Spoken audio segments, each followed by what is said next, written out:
Hey guys, so HTC released a phone this week and probably nobody outside of the tech community actually did notice, but it's called the HTC U11 and I wanted to do a video on it here, just looking at what it brings to the table, etc. because we have been waiting for a flagship from HTC in 2017 and they have certainly kept us waiting. They did release the U Ultra, which was universally considered to be very poor waste of space. I think that was what it was considered pretty much by everyone. But now we do have the U11, which is coming with some sort of squeeze technology, which allows you to do some gestures, etc., like launch the camera, etc., by squeezing the sides of the phone.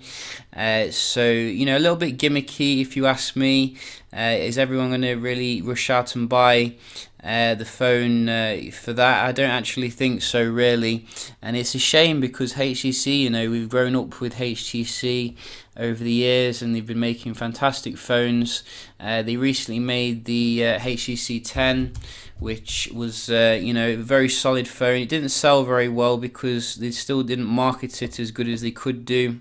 But when comparing the HTC 10 to the HTC U11, I gotta say it feels like the HTC 10 is the successor here, in terms of the design, in terms of the speakers, etc. The U series of phones with the kind of glossy back, it doesn't really suit HTC. It makes the phones look cheap. It makes them look undesirable pretty much, and they're still coming as well with a very average in terms of the spec. Like the battery is still, I think, 3000 or something, so you can see 3000 mAh battery, which it really isn't going to cut it for a 5.5-inch phone.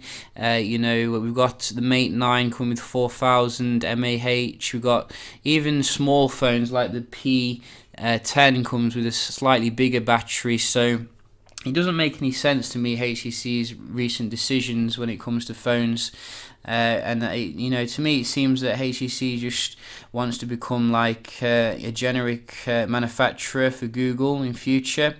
I can't really see this really helping their position in terms of competing with Apple and Samsung overall. It does have some nice things like the camera, etc., seems to be pretty good. It's in the latest processor, but overall I think again they haven't really delivered on what we were looking for.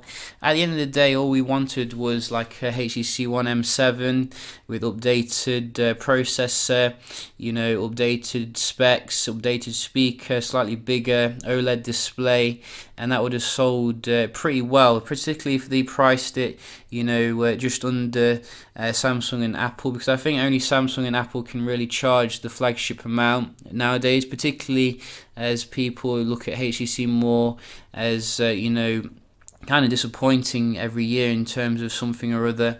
Having said that, as I said, the HTC 10 was a very good phone overall, but I just think it was overpriced really at the start, and that kind of killed everyone's enthusiasm for it. But nevertheless, the HTC U is coming with quite an expensive price here.